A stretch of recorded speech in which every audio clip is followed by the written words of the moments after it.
Okay, guys, I want to give a quick shout out to. I went to the post office yesterday. Got this cool book from Brian Birch. Thanks for sending that, Brian. And let me see before I get some reverb here. And for thanks to Aaron for the Christmas card. Thanks to Frank and Meredith.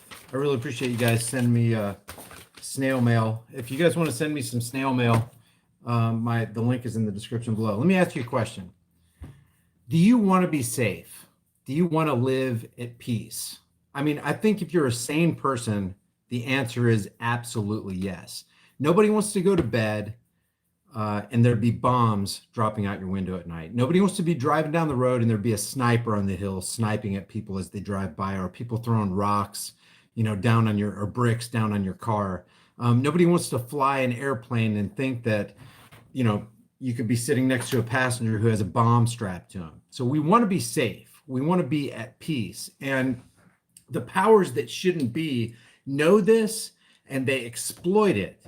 So while we want to be at peace, we never want to give away our individual liberties, our freedoms. Because like Benjamin Franklin said, if you give away a little bit of essential liberty to obtain a little bit of temporary, politically promised security, you deserve neither liberty nor security. And that politically promised security is security that never comes. It's literally feigned security. It's faux security. It's fake security. It's security theater.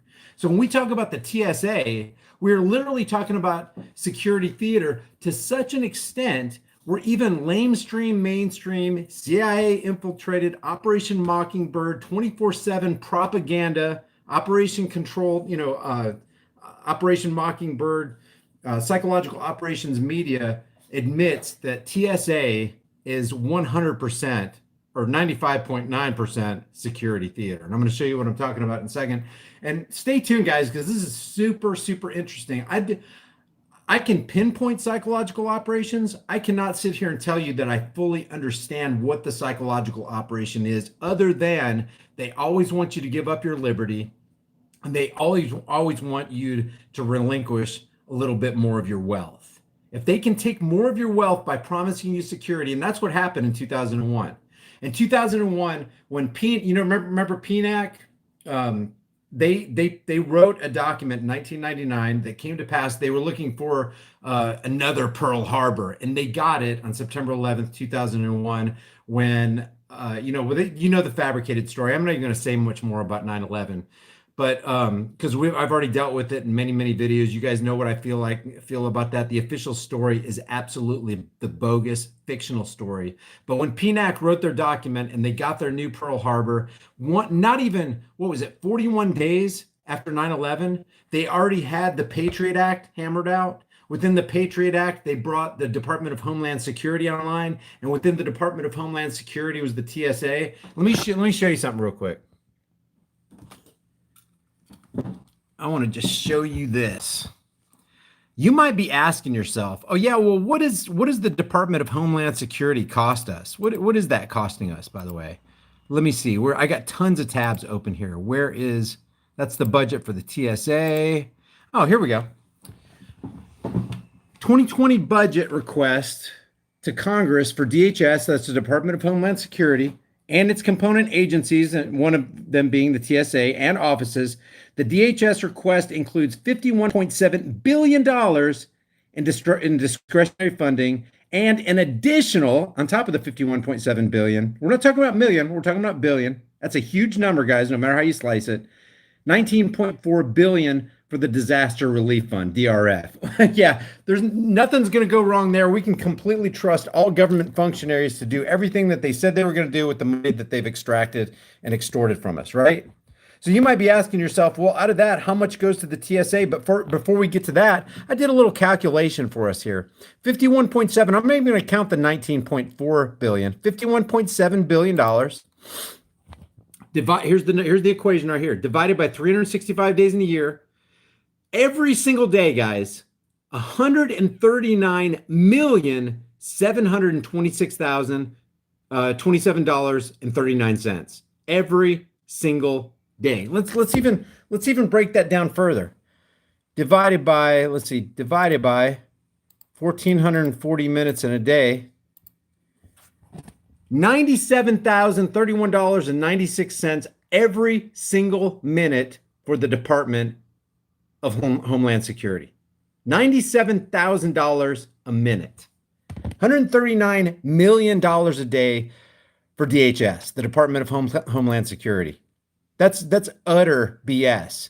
$9 billion of that goes to the TSA, and the TSA is what we're going to talk about tonight because I saw this. By the way, how's everybody doing out there tonight? I just want to jump into this and make this as quick as possible. Believe it or not, we're already 5 minutes and 37 seconds into this thing. Before I deal with this video right here, and that's why I wanted to bring this to the table, because none of us is greater than all of us. And if we all put our heads together, we can find out more easily what's going on so that we can sound the alarm bell, or at least expose, shine a little bit of light on what they're trying to pull here. But before I do that, I want to show you this quote by, I don't know if you're familiar with this quote by Hermann Goering during the Nuremberg trials, but I want you to check this out. Why, of course, the people don't want war. That's true. Who in their right mind wants war? Why would some poor slob on a farm want to risk his life in a war when the best that he can get out of it is to come back to his farm in one piece? Naturally, the common people don't want war. That's just true, guys.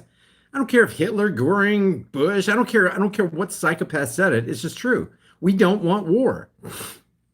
Neither in Russia, nor in England, nor in America, nor for that matter in Germany. That's understood. But after all, it is the leaders of the country who determine the policy. And it is always a simple matter to drag the people along, whether it's a democracy or a fascist dictatorship or a parliament or a communist dictatorship. Voice or no voice, the people can always be brought to the bidding of the leaders. That's easy. All you got to do is tell them that they're being attacked and denounce the pacifists, those who don't want war, for lack of patriotism and exposing the danger, the country to danger. It works the same way in every country. Pacifists. In other words, if you're somebody who can't stand warmongers, you can't stand the fact that they made up false stories about weapons of mass destruction or from Syria, the fake sarin gas attacks, and oh gosh, it must be Assad, and all this crap that they made up to get us into Afghanistan and all these other places in the Middle East. If you're one of those people who go, no, sorry, we're not spending any more money on war, we don't want war, they declare you a pacifist, and they say, hey, you lack patriotism, you're not wanting what's best for the country, and you're exposing the country to danger, therefore you need to sit down and shut up. We need to take more rights from you, and we need to take more money from you because we're your leaders and we know what's best for you. It does work the same way in every country. And that's where the TSA comes in. Hey, we're in danger. We can't have our planes hijacked anymore. We need to take away your rights. And oh, let me just say this, guys. I gotta clear something up here. I mention the Constitution a lot. Okay, the Constitution is a bogus document, and it shows because our leaders don't follow it. It's like you might as well not have a Constitution. They're not following it. $1.4 trillion in that last spending package. You're not a free person. We're not free people. Bringing the Federal Reserve online in 1913 and then creating a dishonest money system. It's not a sound money system based on anything objective. Putting a limiting factor on the bankers. There's no limiting factor right now. They can print all the money they want. They can put ones and zeros in anybody's account that they want, anytime they want, and remove ones and zeros from other people's account. So we're not a free people. And the reason I continue to quote Lysander Spooner about the Constitution is because it's absolutely true. Whether the Constitution be one thing or the other, this much is certain. In other words, I can look at this and objectively show you that this is absolute fact. The Constitution has either empowered the government, a government such as we've had, or it's been powerless to prevent it. In other words, it's given the government, this government dog, its teeth and its claws, or it's been unable to hinder, keep the government at bay. In either case, he says, it's unfit to exist. So when I say we have Fourth Amendment rights, we just have, and it's not even so much that we individuals have rights. It's more, I like this better. I like the other part, looking at it from another perspective. It's more that neither you nor I have the right to make someone else, say the Fourth Amendment, to make someone else insecure in their persons, houses, papers and effects. It's more that we don't have the right to violate somebody else's space. It's more in regard to the Second Amendment, where it says the right of the people to keep and bear arms shall not be infringed. It's not so much that we have the right to keep and bear arms. It's that we don't have the right to keep other people from keeping and bearing arms. And about the free speech in the First Amendment, it's not so much we have freedom of speech, it's just that we don't have the right to stifle someone else's speech. So when I talk about the Constitution, I lay it out under the umbrella of statism. Every statist government, corporate, Title 28, Section 3002, 15A corporate employee has taken an oath. They put their hand on this, what they perceive as a holy book, and put their right hand in the air and said, I promise to protect and defend the Constitution against all enemies, foreign to domestic. And then they turn around and become the very domestic enemy that they claim that they were going to protect us from. They become the ghoul that they said they were going to stand in the gap and protect us from. So the reason I use the Constitution on law enforcers and politicians is because it clearly shows that they are hypocrites by their own constitutional standard. That's not giving credence or power or any kind of legitimacy from me to the Constitution. That's showing black and white that they can't even live up to their own holy standard. And that's what it is. It's like a holy standard. It's like statism is a religion. It's like, oh, they wrote it down 240 years ago? Gosh, it must be magic. Ben Franklin, Sam Adams, they must have been gods or something. We must follow what the gods say. You can't go beyond what's written there. So that's where I'm coming at with the Constitution. And I will always hold political parasites and revenue generating law enforcers, I say law, there's no such thing as a law. There's no such thing as a man-made law. You can't make a law. Nature has laws, the law of gravity. If I drop this spoon, oh gosh, it drops. And man had nothing to do with it. Man doesn't even have to be on the planet. And this is going to continue doing this. Water is going to continue being wet. Fire is going to continue being hot. If you get too close to the cliff, gravity will take hold of you and throw you down the 2,000-foot precipice. And no man can make a law against that. It just is what it is. And it's indiscriminate. It's like I've mentioned before, if you're having a picnic one day, if a man and his wife are having a picnic and their little toddler ventures off, it's a picnic on a like a scenic overlook, and it's a 2,000-foot drop, and the toddler gets too close to the edge and falls off. Nature doesn't go, oh my God, it's a 2-year-old. They just don't understand yet. And a wind picks them up and puts them safely on land. No, nature is indiscriminate. It doesn't care. It's not a respecter of persons. It's not a respecter of age. It's not a respecter of race. That's what I love about it. And you can wake up every morning knowing that the gravity is going to be, 14.7 pounds per square inch, facing down. What if all of a sudden it became, it kept fluctuating every day. It fluctuated 5, 10, 15, 50 times a day. Thank God it's consistent. If it wasn't consistent, it'd be like, whoa, everything's going up in the air. You can't work on the computer. You can't walk down the road. You surely can't drive. It'd be ridiculous.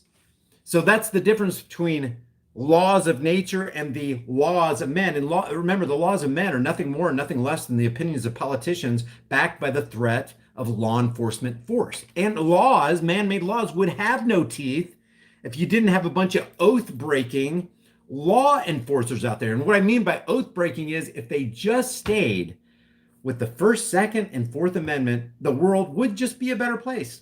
It would be a better place because people wouldn't be violating other people's rights. People wouldn't be trying to take personal protection equipment, i.e. guns, away from people to keep themselves from protecting each other. It'd be just a whole different world. But nobody, they don't even keep their own word saying that we're going to keep our word. So that's why I bring up the Constitution. The Constitution is wholly irrelevant to everybody's life. And let me give you one example. Let me give you one obvious example. If it's not a good enough example for the Bill of Rights, let's just go to the 16th Amendment. It doesn't matter to me if this was ratified or not. It's bogus on its face. Congress. Who's that? Who's Congress? It's just a group of men. There's no special magical or religious power to these people in Congress. Matter of fact, Congress is the opposite of progress. If you want to keep humanity from moving forward, get Congress involved. They'll make sure they steal plenty of money from you and hamper any kind of forward movement in any kind of society. That's just how it works.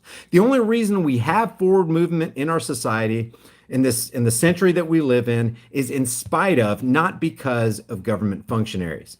Congress, this group of magical men, shall have power to lay and collect taxes on incomes. Really? Where did they get that power? That energia or whatever it is in Greek. I can't remember what the name of. I can't. If anybody remembers the name in Greek, it's just like energize. We get the word energized from it or something. Congress shall have the power to lay and collect taxes on incomes. Really? I don't think so. What are they, gods? Have they been given special rights over the rest of us? Come down from on high? From whatever source derived without apportionment among the several states and without regard to any census or enumeration. I'm sorry, I disagree with that. That's BS. That's part of the Constitution, 16th Amendment. And that's another thing I hate about the Constitution is that it can be amended. Yeah, you may have Second Amendment rights today, but what if they amend that? What if they completely abolish that, like they did the Prohibition Amendment? Then it's gone. Then you don't have those rights. What? You don't have those rights because it's not in the Bill of Rights anymore? You don't have the right to be secure in your person's houses, papers, and effects if they somehow modify or tweak the Fourth Amendment a little bit? No, it's BS, man. So if it's BS, if they tweak it, then it's got to BS in its existent form. And you must have those rights apart from something written on parchment written 240 years ago. That's the whole point. I mean, if I'm wrong, let me know. So let's get to TSA, the reason for this video. Interesting stuff. I'm just going to play this. Maybe not all of it, but I'm going to try to bite my tongue and not break in, but it's going to be really hard. I will try to bite my tongue. Let's see. Let me see. I got to mute that, turn that up, put that on 100%, turn this light off. And then play video. More than 40 million U.S. airline passengers are expected to go through airport security checkpoints this holiday. But this TSA security director says you may not be as safe as you think. What they're doing is injecting danger into the system. Jay Brainerd is the top TSA official in his state and has been with the agency for 17 years. All right. He says TSA is cutting corners on the screening process to shorten wait times. One example, TSA reduced the sensitivity on all walk-through metal detectors at airports across America. They're reducing the concentration of metal that it would take to set off that alarm so that you can speed up lines and have fewer pat downs. How do you know that's why they did it? Because there's a memo out that supports it. This TSA memo shows the order came in 2013, quote, changing all walk-through metal detector settings in all lanes to the TSA pre-check setting to normalize the passenger experience. Okay, I got to stop this. This is so freaking fascinating to me, and here's why. Here, let me just advance this. This guy right here is the TSA security director. Fake news, CNN, is highlighting the TSA security director who said that they got a memo saying they need to turn down the machines and not detect so much metal so that airline passengers can have a better way to go, a more convenient time. But he's saying it's making air travel less safe. So what this is kind of telling me is that CNN, which is the communist news network or the CIA infiltrated news network or whatever, and we could put in, fill in the blank on anything on this, guys. MSLSD, faux news, CBS, ABC, which is always broadcasting crap. You just fill in the blank on this. They are trying to tell us that the TSA security director is telling us that we're less safe because they got an internal memo from the TSA, which is the government, and they're government larks. They want to promote government. They want to promote taking away your freedom and costing you more money because they're all in bed together. We know that from the 1970s when the CIA infiltrated not only television news but also print media, and we also know that they're on internet media. So they're all over the place, like pulling the strings and doing their thing. So now we got CNN saying, hey, we need to make air travel safer. And this guy is, quote unquote, putting his job on the line. You'll see that later. It's like a double negative, triple positive psychological operation. And Rock God says, thanks for doing the hard work for us, Brian. It's crazy that no one pays attention to all this. I mean, just look at Virginia right now. Gun confiscation is just the start of all this. Yeah, amen. I totally agree with you. Thanks for the super chat, man. All right, let's get back to this. Brainerd says the practice continues today, and he worries bomb-making components could go undetected. You could have a 30-minute. And guys, okay, I have to. I'm sorry, but I'm not sorry. Bomb-making components on an airline that you're traveling on is a startling proposition. Nobody wants that. Okay, we don't want to be unsafe when we travel on airplanes. We want to be safe, but we don't want to give away our freedoms to do it. And I'm gonna go over some more of this stuff because there's more specific things. I got tons of, look at all these tabs. I got tons of tabs open right here. So we're gonna go over some of this stuff, but it's germane, it's pertinent, it's relevant, and it's stuff that we got to talk about. Wait time, and they treat it like it's a national emergency. It is such an unhealthy obsession of placing speed over security. Brainerd says that obsession also led the TSA to disable technology on X-ray machines that screen carry-on bags in pre-check lanes. This internal memo states as of last month, those X-ray machines should be operated without the auto detection algorithm enabled. Check that out. Check that out. If that's true, I have not seen this memo yet, but if this is truly a TSA memo, they're saying that these machines need to be operated without the auto detection algorithm enabled. In other words, we're not going to be able to catch as many. And there's a caveat to everything I'm saying here, and I'm about to tell you in a second. And probably a lot of you know what I'm about to say before I say it. But check that. That's very interesting. It's going to be germane here in a second. Put simply, when the item comes through, a box will come around and surround the item. It says, "Hey, stop and take a look at this." That box is no longer on the screen. Okay, so what the guy said, the TSA security director, his message is loud and clear to anybody who's going to be watching this. And so far, well, it says 18,309, but it was just released a couple hours ago. I'm assuming this thing is going to go above 300,000 or 400,000 like it always does in CNN because people are truly interested in being safe during air travel. But that's interesting statement that he just said right there. TSA has made changes to the settings, which really hamper the ability of the X-ray operator to detect explosives and carry-on baggage. But TSA will say this is pre-check. They have been putting millions of passengers into TSA pre-check who aren't pre-check. So you do not have an entire population in pre-check that are vetted. Morning, everybody. CNN put this to TSA Administrator David Pekoski. He said the agency is not prioritizing wait times over security. I won't discuss any of our particular security procedures because that's really not appropriate for me to do. All right, so he's the TSA administrator. He's saying we are not putting convenience over security, but the TSA security director is saying, yes, you are. So now we have a conflict, and the conflict is being propagandized through CNN to the general public. And this, I think I just saw somebody say this in the room. It's fear, fear, fear. It's the Hegelian dialectic, problem, reaction, solution. It's almost like they want the Americans to say, oh my God, do we need to give TSA more money so they can make us more safe? Because I'm really scared. The second plank of the Hegelian dialectic is reaction. And the reaction they want you and I to have is a fear-based, unreasoning, irrational, oh my God, the sky is falling. The government's got to come in and save us. That's the reaction they want. That sets them up to, like Rahm Emanuel and Hillary Clinton said in the past, to do things they normally couldn't do if there wasn't some kind of emergency like this. They capitalize on and exploit our natural fears.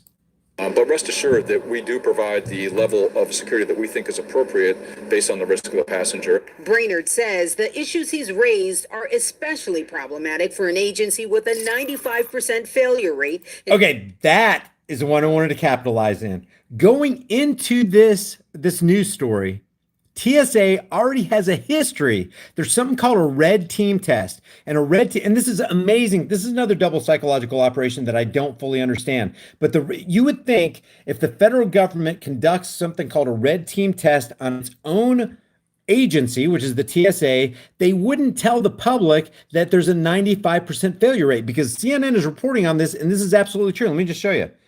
This is from the Daily Beast. TSA airport security were successful in 67 to 70 tests. This is from, let's see, what is this right here? This is from the Heritage Foundation. I'm just pulling left, right. I'm pulling all of this. What the exact failure rate is classified, multiple sources indicate is greater than 70%. This one says, ABC says, the news of failure comes 2 years after ABC News reported the secret teams from the DHS, that's Department of Homeland Security, found that the TSA failed 95% of the time, guys. Not making this up. 95% of the time to stop inspectors from smuggling weapons or explosive material through screening. Do you realize what this means? This means they admit themselves that the $9 billion that they spend for the TSA is nothing more than security theater. You're only 5% safer than you otherwise would have been, which means it's a complete waste of money. A complete waste of money. And it's not just a waste of money, but you had to forfeit your rights to go through that TSA line because basically they're saying safety trumps your right to be secure in your person's houses, papers, and effects.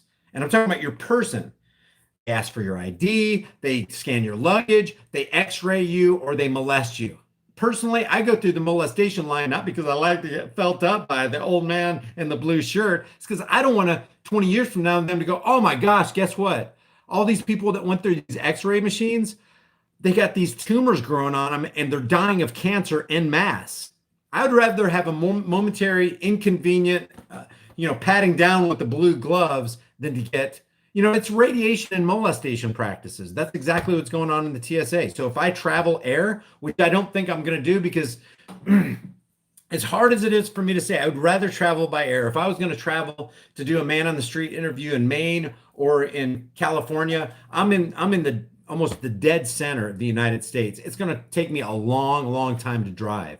But as of October 1st of this year, this coming up year, 2020, you're supposed to have real ID on your driver's license, and you cannot fly unless you have real ID. Thanks, Donald Trump. Remember back during the Obama presidency and the Bush presidency, we all resisted real ID because that's a show me your papers. And it said federalized, nationalized ID. Guess who brought that about? All you Trumpians. Hey, Trump 2020. When you say Trump 2020, you're literally saying real ID, Fourth Amendment trampling 2020. That's exactly what Trump told. Trump brought real ID online. He's the one that got it passed. Thanks, Trump. Everybody's going, thanks, Obama. Well, thanks, Trump. Thanks for that. Thanks for that. Real ID. Thanks for civil asset forfeiture. Thanks for forfeiture. Thanks for continuing the drug war. Thank you for dropping all those bombs, more than Obama's dropped. Thanks for getting us into all this national debt. Thanks for not saying anything, Trump, about the Federal Reserve and getting rid of the Federal Reserve and getting rid of the IRS domestic terror cell. I could go on and on. Thanks for putting Steve Mnuchin as the Treasury Secretary, even though he's a Goldman Sachs Zionist banking insider. Oh, we're draining the swamp. Yeah, how do you drain the swamp when you're filling it faster than you can drain it? Give me a break. He's filled the swamp, got us in more debt, but the economy's great. No, it's not. The economy is propped up by the Fed. The economy is literally doing that, but my 401k is great. Yeah. Tell me next week it's still great if it collapses. I'm not saying the market's going to collapse next week. I'm just saying it's on such shaky ground because it's built on the fiat currency Ponzi scheme, not dishonest money. So you don't know when that musical chair music's going to stop, and you're not going to be able to find a chair. If you can't sit your ass down, it's all she wrote for you, man. All she wrote, all that fiat currency comes back home. We're talking about hyperinflation. We're talking about taking bundles of cash and throwing them in furnaces to keep us warm, or bundles of cash just to get a couple slices of bread. It's all illusory. Oh, but Donald Trump, he's getting, black unemployment low, Hispanic unemployment is low. There have been more jobs, and it's all illusion, guys. It's all freaking illusion. But you wanted that ruler, didn't you? You didn't want that real ID, but your ruler got real ID, and you know damn well if Obama did it, you would be against him if that's all he did wrong. But because you're in the left versus right paradigm lie, and you're cemented in the cobwebs of the cognitive dissonance that's rattling around in your mind and seizing everything up, and you're paralyzed. Trump's not that bad. Trump's not that bad. Trump's not that. Oh, really? He's not that bad. National debt skyrocketing. Domestic terror cells still going around. Civil asset forfeiture. Drug wars. It's all still going on.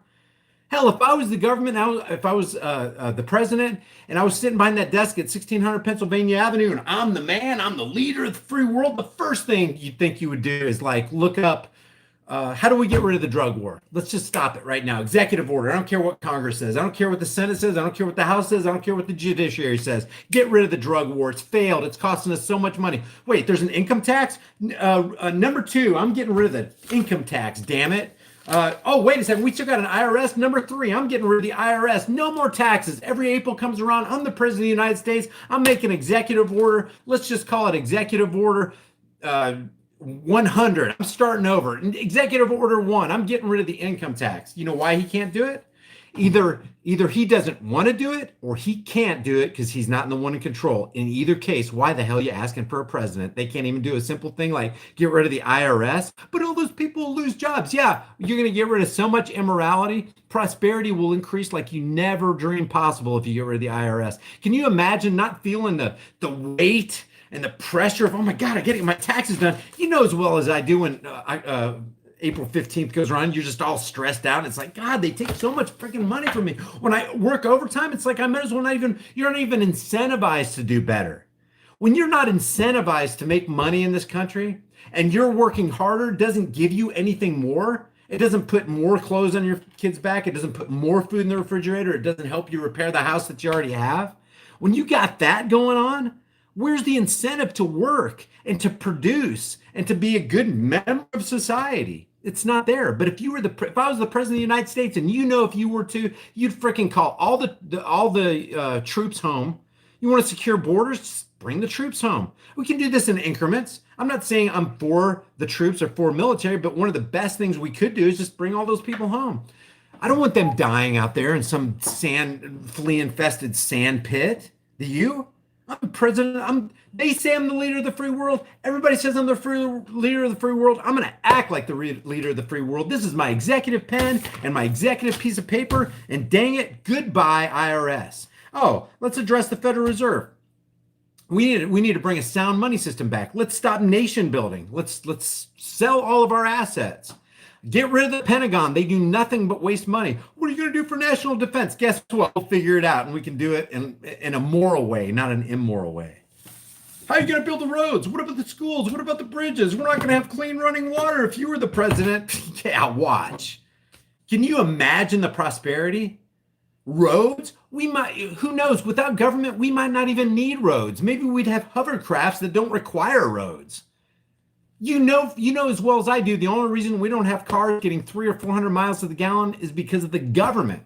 If you doubt that, look up the documentary "Who Killed the Electric Car." It's about a car that GM made called the EV1. It got 150 or 300 miles to a 1 hour or 2 hour charge or something like that. And they never sold one car. They leased them all out. Nobody who had them owned them.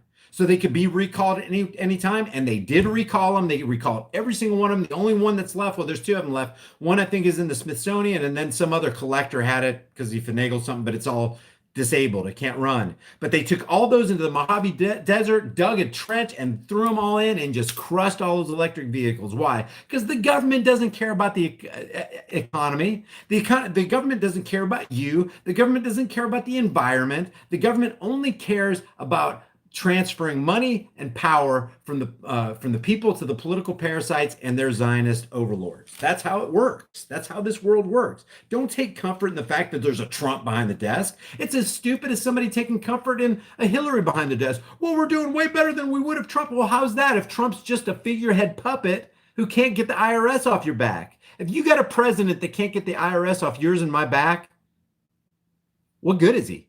This is like the Constitution. If you have a Constitution that doesn't keep law enforcers from constantly trampling your Fourth Amendment rights, what good is it having a Fourth Amendment rights?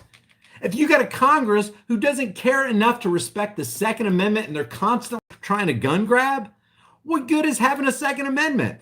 Is it just there to wipe their asses with and trample under their feet and just set fire to it in the halls of Congress? Because that's what they're doing, every last one of them. Republican, Democrat, Demoplican, Republican, it doesn't matter. Okay, it's all, I was going to say this is kind of a rabbit trail, but it's not. It's all part of the same dog and pony show, and that's why I call it dog and pony show.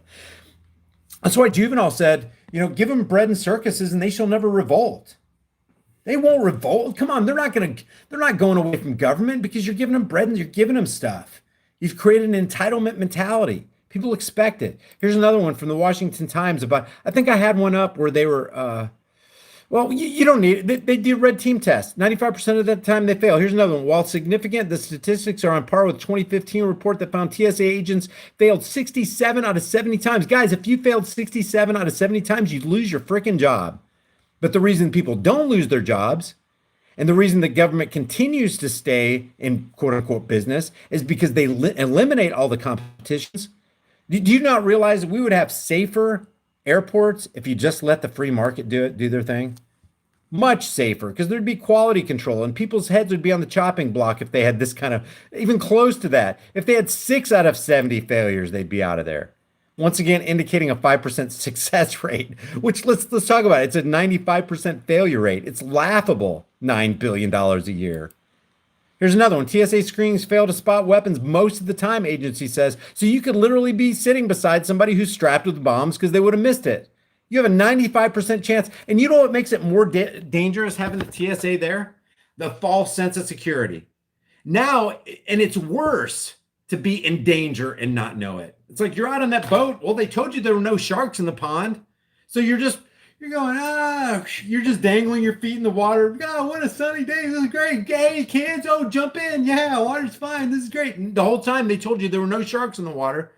So you don't perceive any danger because you've been told there's no danger. So you don't make any adjustments.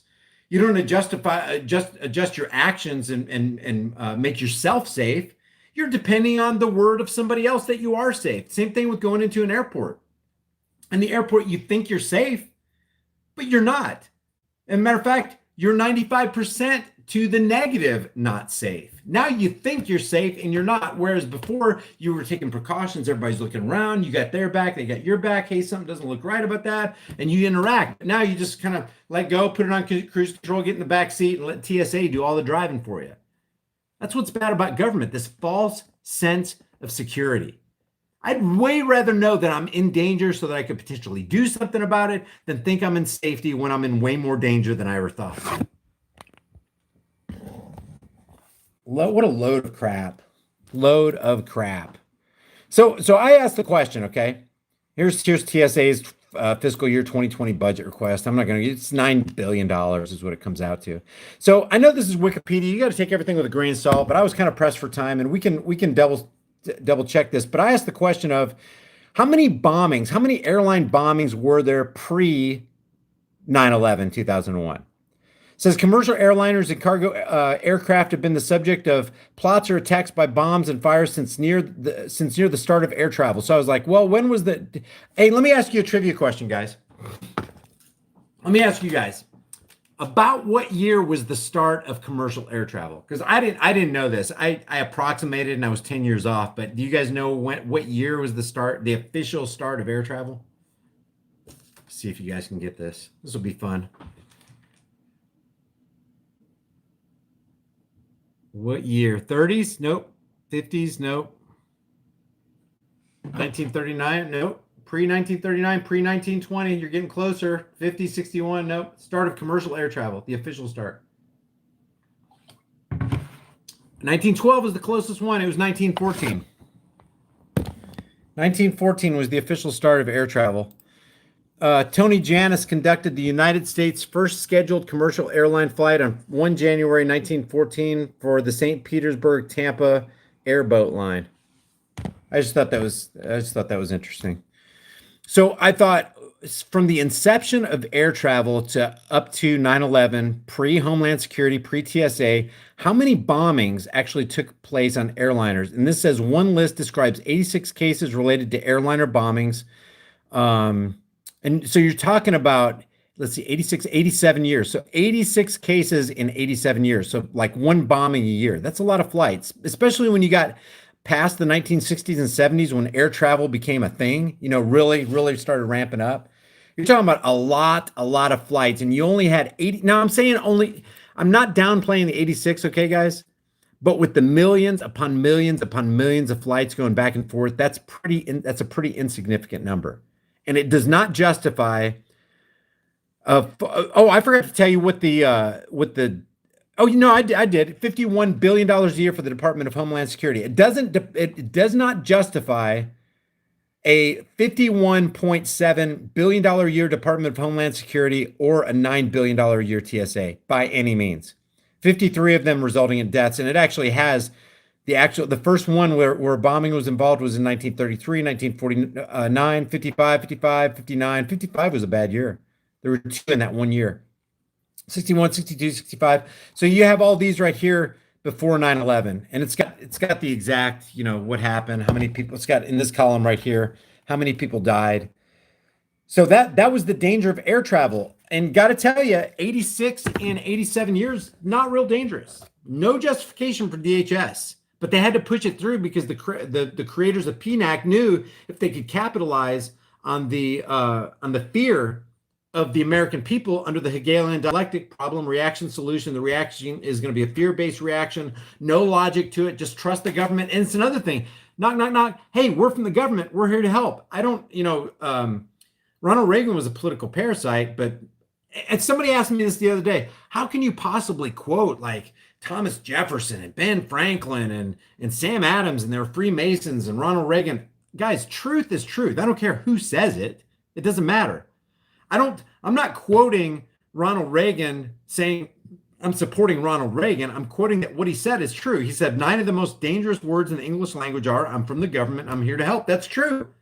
That's super dangerous because they never help and they always make things worse and things always get more expensive and there's always less quality and you're always going to be less free and it's always going to cost you more money. Always, always, always. Anytime the government gets involved in anything, the economy goes down. The climate goes to pot. I mean, what are they spraying in the skies? And Greta is worried about, and Greta is marching to Parliament. Greta is marching to Washington, D.C. Greta is trying to get politicians, political parasites to make laws for her so that they can extract more money and take away more of our freedoms and increase more of their power and make the Zionist international banking cartel even more wealthy than they are. Come on, give me a break. Hegelian dialectic, don't act on fear. Don't act on emotion. That's what they count on. That's what they exploit. That's what makes them money and brings them home to cheddar and gives them the best Christmas they even had last year. That's how they get rich. And yeah, they throw themselves under the bus, and that's why you see all these things coming out in the news. It's like, hey, Anthony Weiner's not crossing his T's and dotting his I's. Why don't we tell him that there's, he started swapping texts. Let's let that leak out. Let's leak out that Dennis Hastert is a serial child molester. So they throw themselves under the bus. Let's get back to this TSA thing or this CNN thing. We'll finish it here. And detecting dangerous items at the checkpoint. That's according to a government audit in 2015. Another audit 2 years later found there were still vulnerabilities. When you sit back and you watch these things happen, it is the most frustrating thing you can imagine. Going public is his last resort. He's filed an official whistleblower complaint with the Office of Special Counsel. He sent complaints to DHS, TSA, and sent letters to Congress. Not just about the metal detectors, but also the x-ray machines. A policy change allowing some passengers with medical devices to do a self-pat-down, and a new policy called blended lanes, where pre-check and standard passengers are mixed in one line, something that could confuse screeners. They now have to mentally switch themselves on and off about what's permitted, what's not permitted with every other passenger. The last time I checked, our detection rates were not stellar. And it doesn't. And he's referring to the 95% failure rate. And this guy is speaking as the TSA security director. So what he's saying is we got to turn up the machines. We got to detect more metal. We got to make the people more safe. We got to take away more of their freedoms. And CNN is reporting on it. And this is the propaganda at work. Make any sense to introduce this kind of variable. Last year, the special counsel ordered DHS to investigate Brainerd's complaints, writing, there is a substantial likelihood that the information provided to OSC discloses gross mismanagement and specific danger to public safety. My biggest fear is having something happen that costs American lives, and I didn't step up and put a stop to it. And there's the seed. There's the seed planted. What was that? That was fear. He just sold fear. That's what it's all about. Keep them in fear. Keep them irrational. Keep them begging government to please do something. Don't rely on the free market. And guys, I am not saying by any means if the free market took over that things would immediately get better and that all danger would go away and be swept under the rug. That's not what I'm saying. But I'd way rather have dangerous freedom than peaceful slavery, because peaceful slavery means, it's pretty obvious. It means you're a slave. And I don't want to live as a slave. Please try. Because it's going to happen. It's not a question of if, it's a question of when. We are long overdue for another attack. TSA did take action on one of There's another seed. We are long overdue for another attack. And if we don't do something, which is going to cost us money and take away more of your freedoms, then we will be subject to that other attack. There's your fear. There's your fear. They want you to be scared. Brainerd's complaints. He says they continued to use an ineffective test to determine if new hires were colorblind, a disqualifying medical condition, even after concerns about the test's effectiveness were raised. If you had something in a bag and if somebody were colorblind, they wouldn't see the bomb if it were the only thing in the bag. TSA is now using a new test for new hires. But according to this TSA memo, the agency will not finish retesting the existing workforce until the end of next year.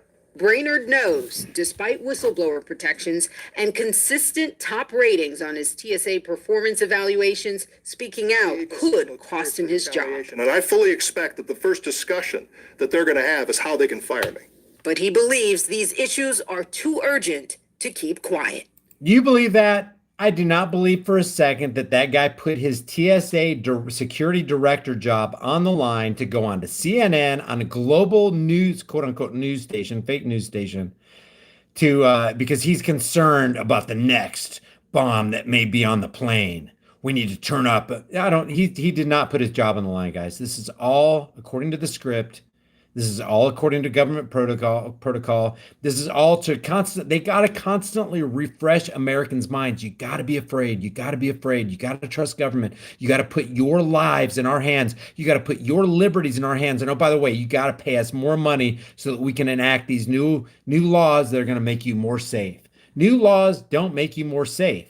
They empower criminals and they make us victims. Why? Because most people want to be law abiders, good little Johnny American, good little Susie American. Oh, good, you're obeying the law. You're going to be safe and you're going to be a teacher's pet of government. Good for you. No, if you obey the laws, you put yourself in greater danger because then it's a false sense of security. It's like these gun-free zones. Oh my gosh.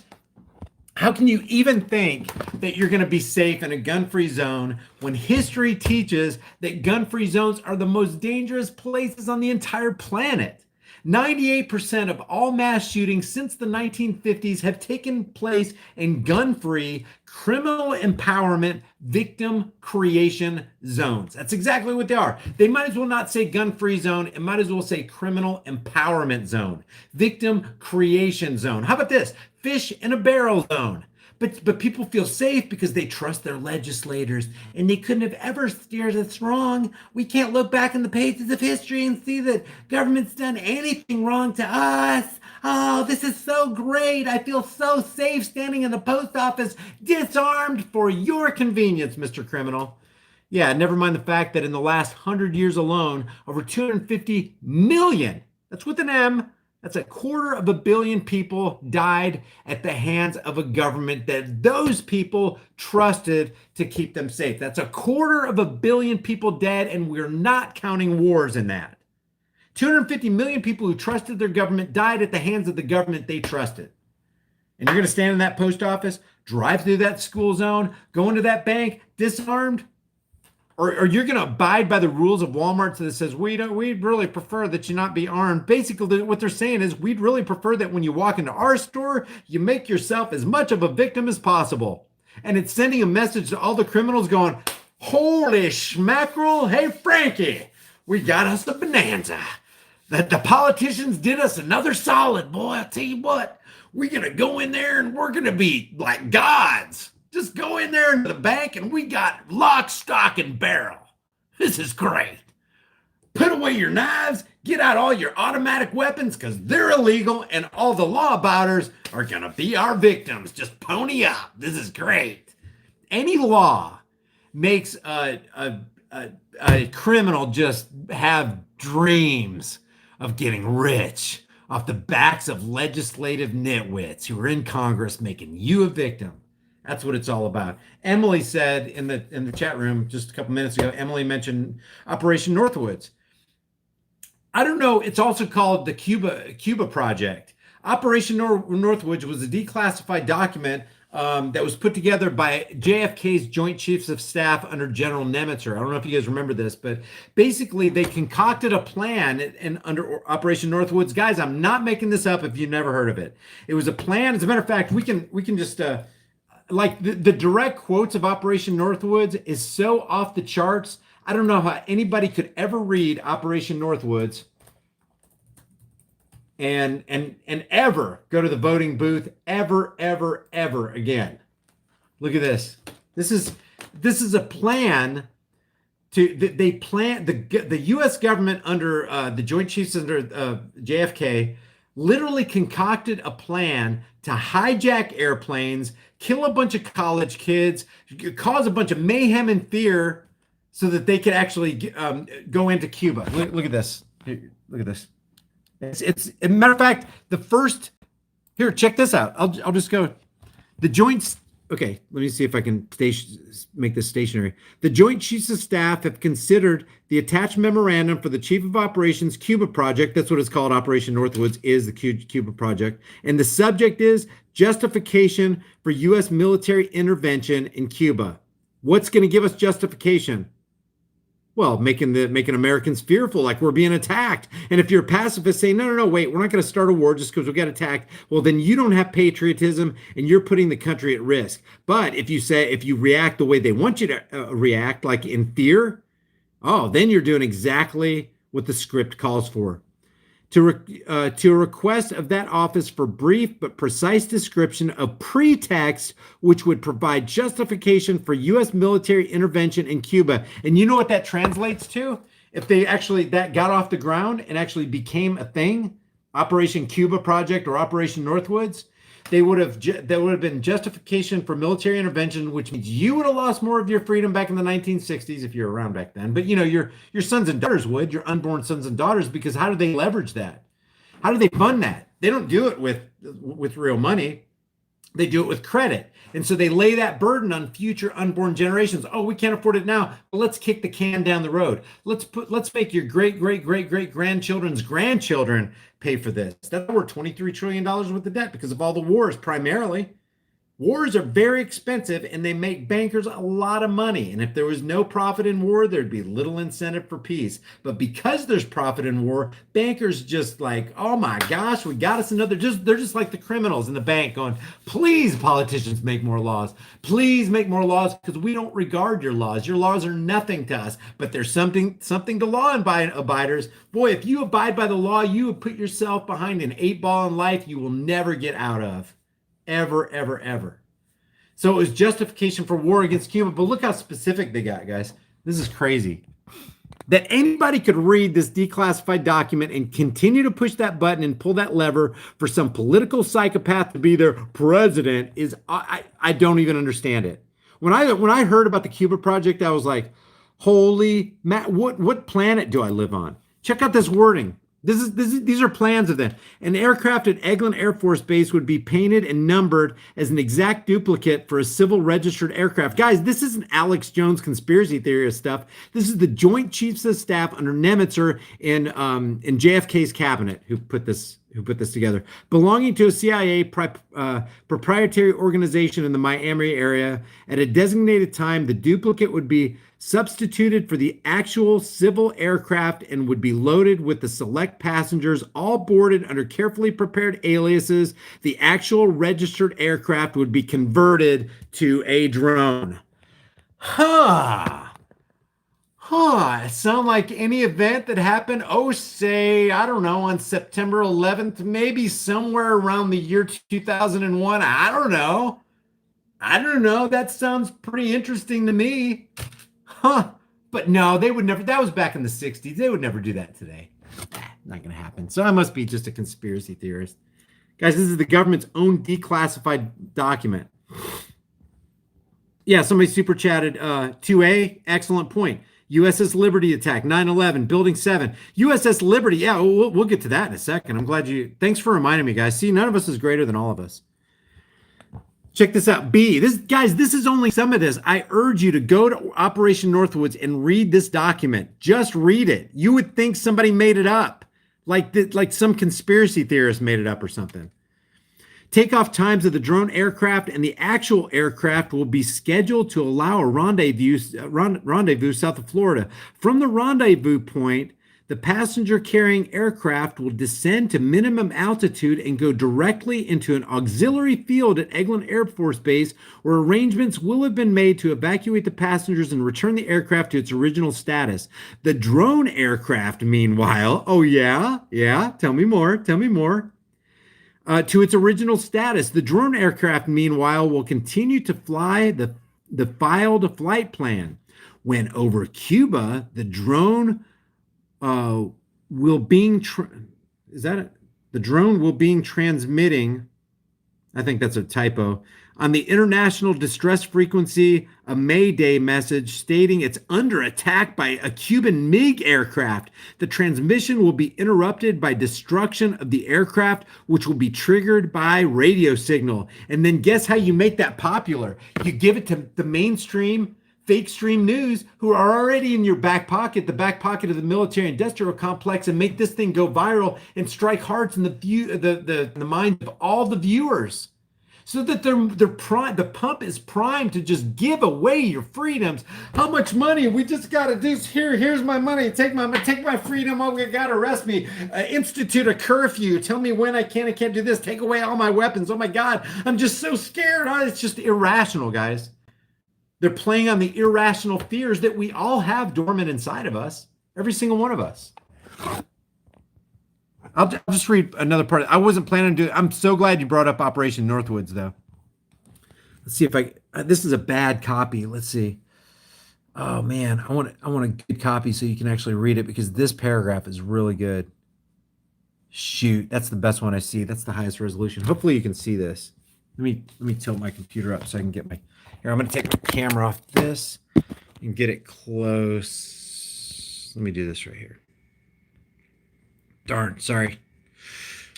All right, I don't know if you can read this. It looks fuzzy to me. It's really small to me, too. I got my glasses on. Further, it is assumed that, let me move this. A single agency will be given the primary responsibility for developing military and paramilitary aspects of the basic plan. And that's what happens, guys. You got Don here. I'm just going to put this back on my stand right here so I can talk to you. You got I don't know if you're aware of this, but on September 10th, 2001, the night before September 11th, Donald Rumsfeld got behind the podium and actually, I don't even know why he said this. See, this is the kind of stuff that doesn't make sense. They could have kept this quiet and made it not look so obvious, but he called it the Pentagon bureaucracy. Literally lost $2.3 trillion that they were trying to find. And it just so happens the office that was trying to find it, that's exactly where the Pentagon blew up. Not hit by a plane, blew up. It's just astounding to me that would, and that's not reported by CNN.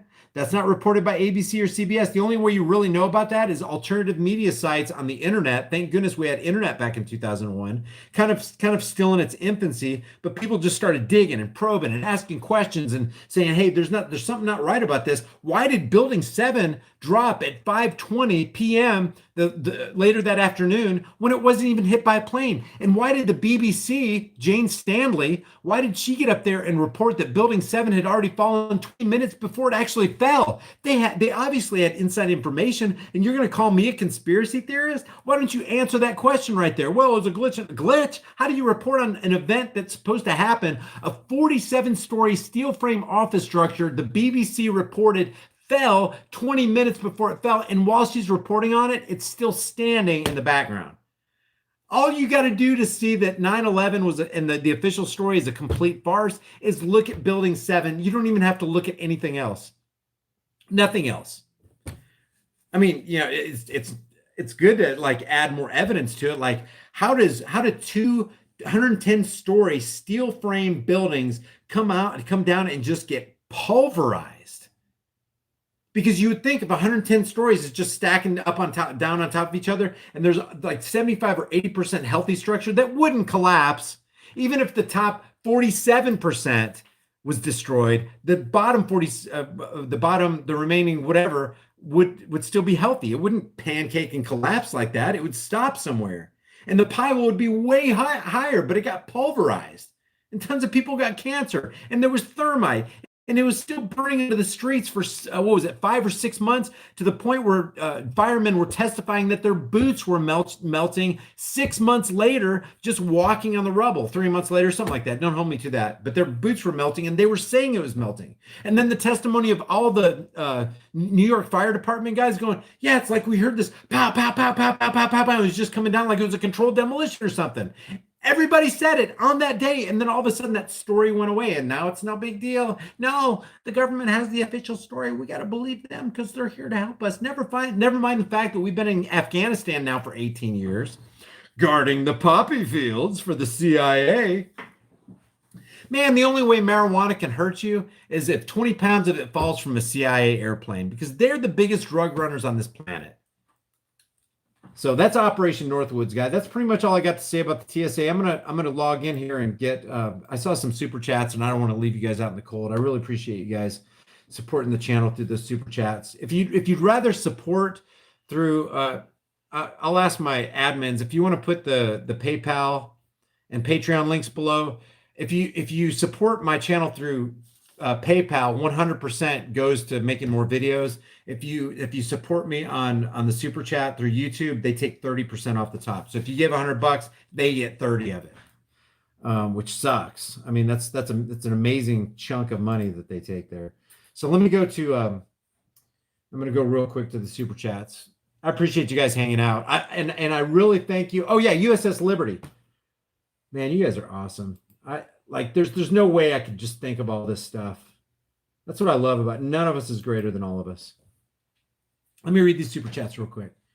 All right. 2A says Trade Center collapsed at free fall speed, magma at core months later. Yeah, you cannot explain that by, like, most of the fuel up there when the drone or whatever that was that hit it, whatever happened, just went up in a fireball and it just exited very, very quickly. Don't tell me that stuff went down the elevator shaft, because there wasn't an elevator shaft all the way from the top to the bottom. If you see how it's constructed, an elevator shaft went on 1/3 of the building, and then another one went like this, and another one went like this. There was no elevator shaft all the way from the top.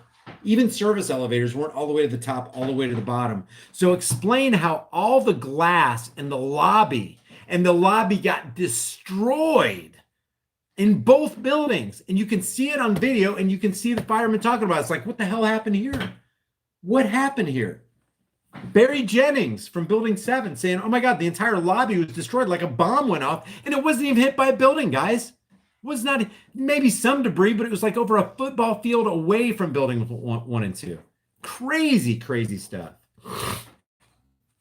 Sorry. Second Amendment, 2A also says, so thanks 2A for that super chat. 2A also says U.S. government will limit net access soon. Mark my words. Yeah. I mean, I'm surprised they haven't already limited our internet access. Really surprised. USS Liberty attack, 9/11 Building 7. Let's just talk really briefly about the USS Liberty. USS Liberty attack.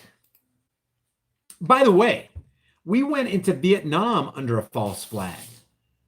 The false flag was the Gulf of Tonkin. The Gulf of Tonkin, they said, torpedo boats attacked the Maddox, and we find out decades later it never happened.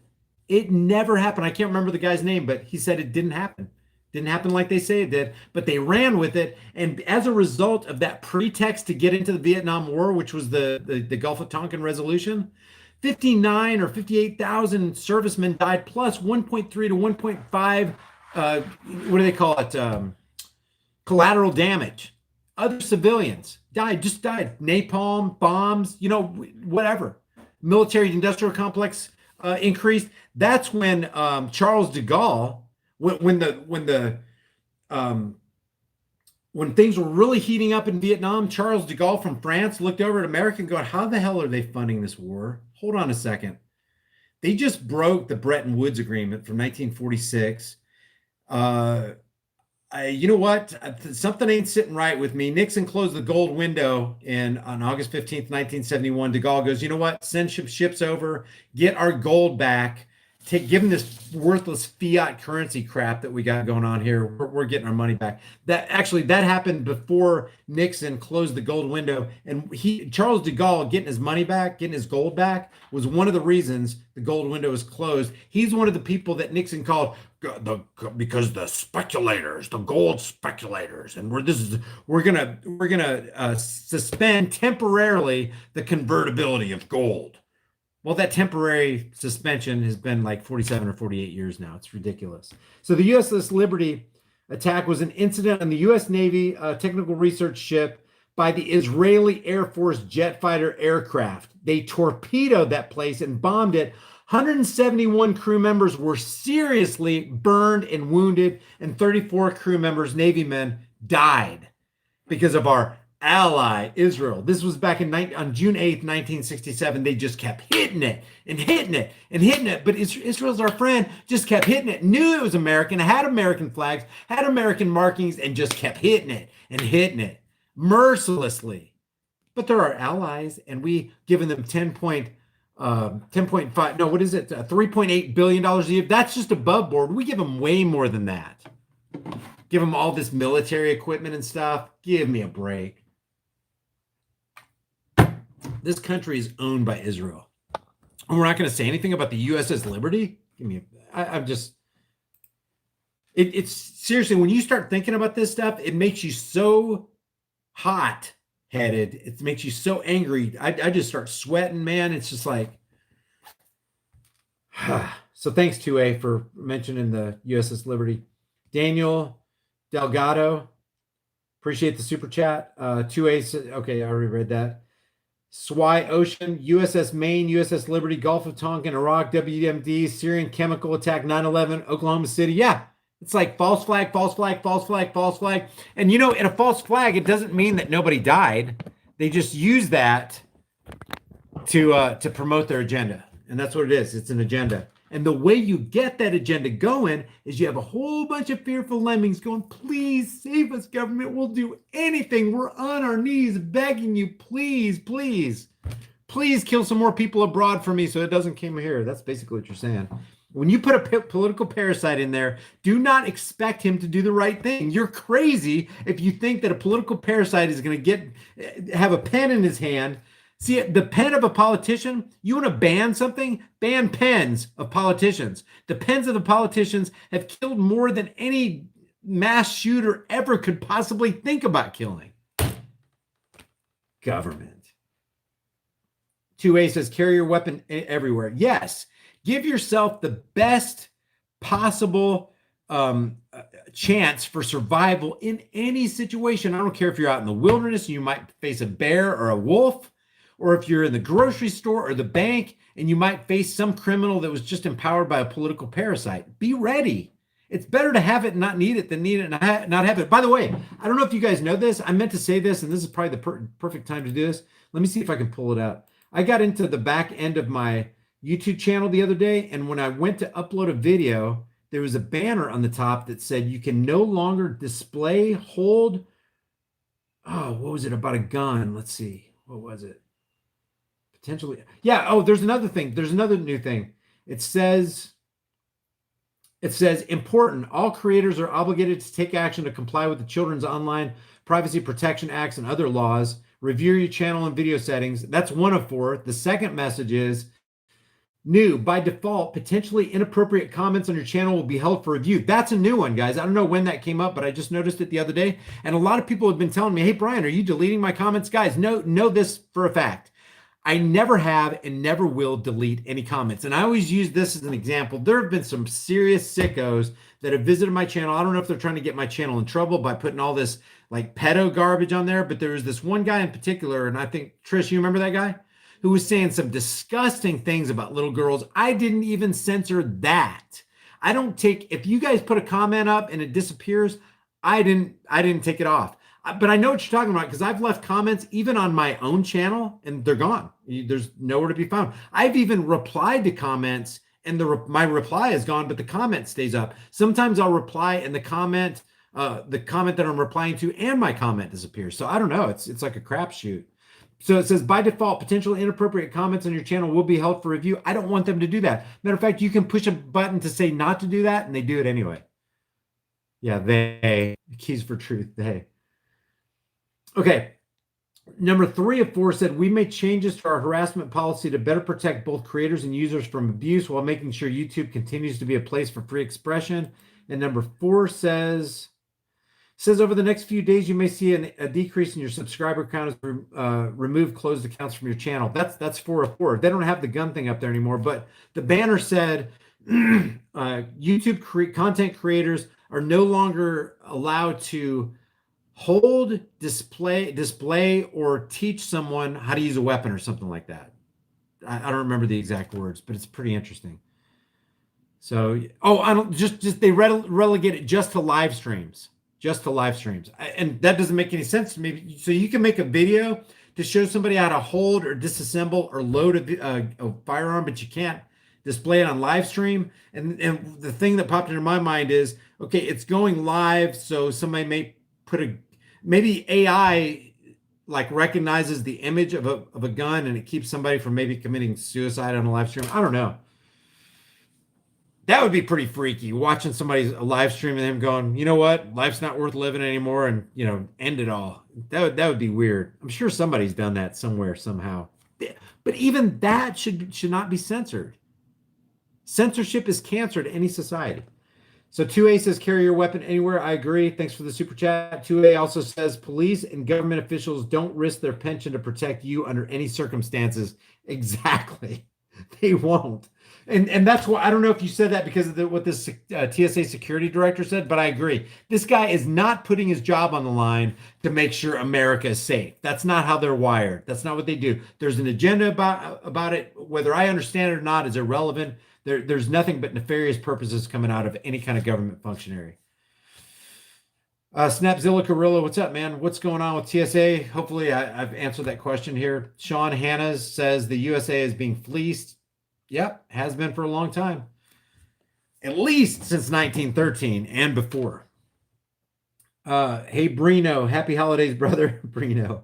TSA admitting their failure of 95% could be a preemptive excuse for all the real and fake terror attacks that happened. That's a good way to look at it. Yeah.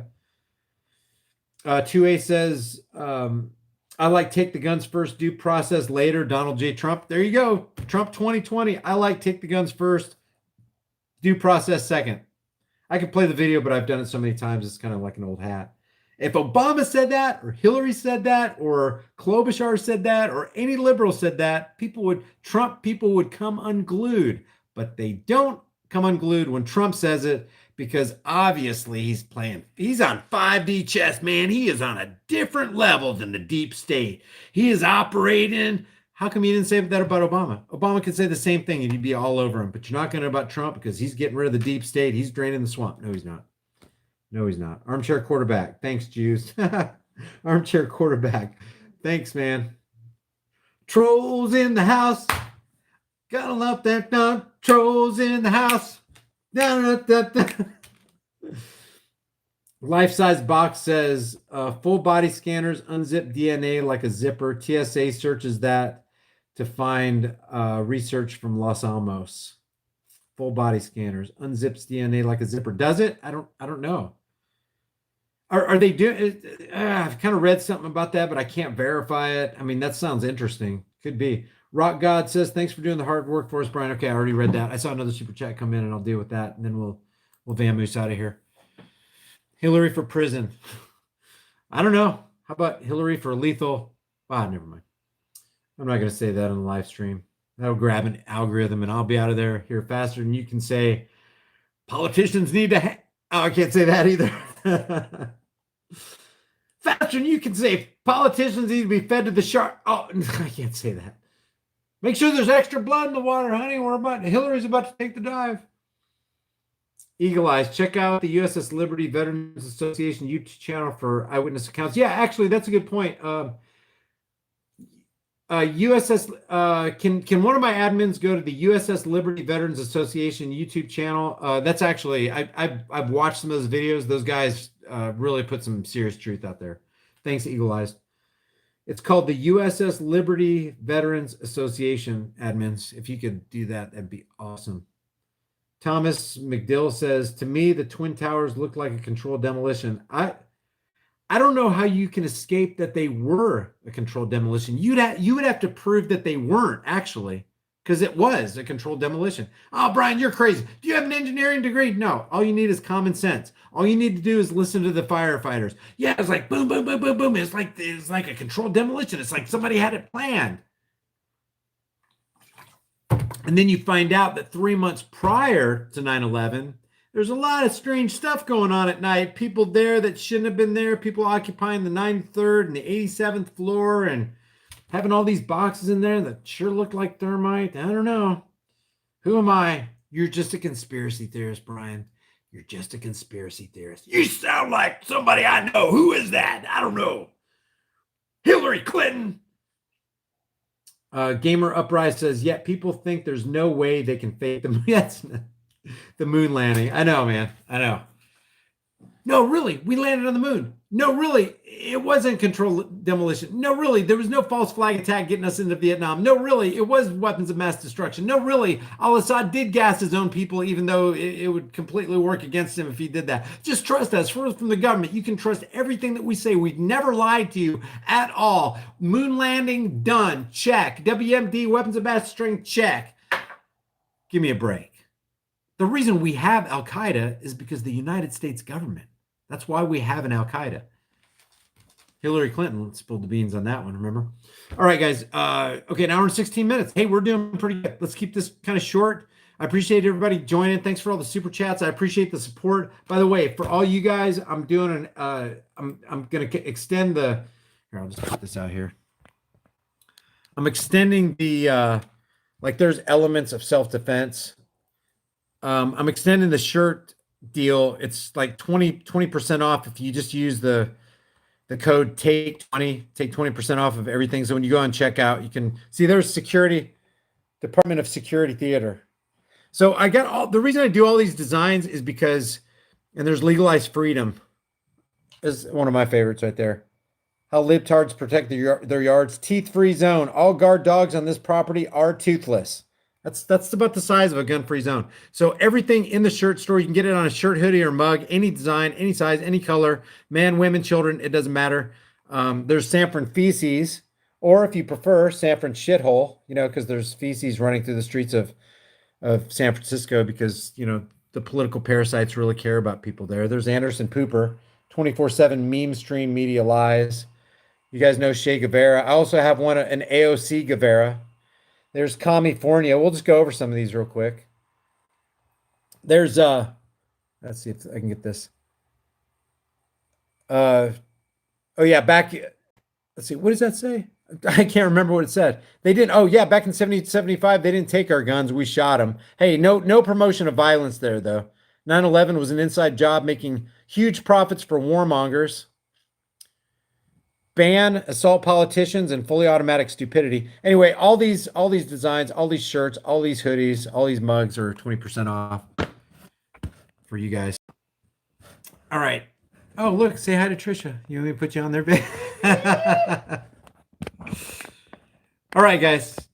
I love and appreciate every single one of you. I appreciate the support. I'll see you guys in the next heavily censored Shadow Band live stream. I'm going to eat some dinner with Trish the Dish.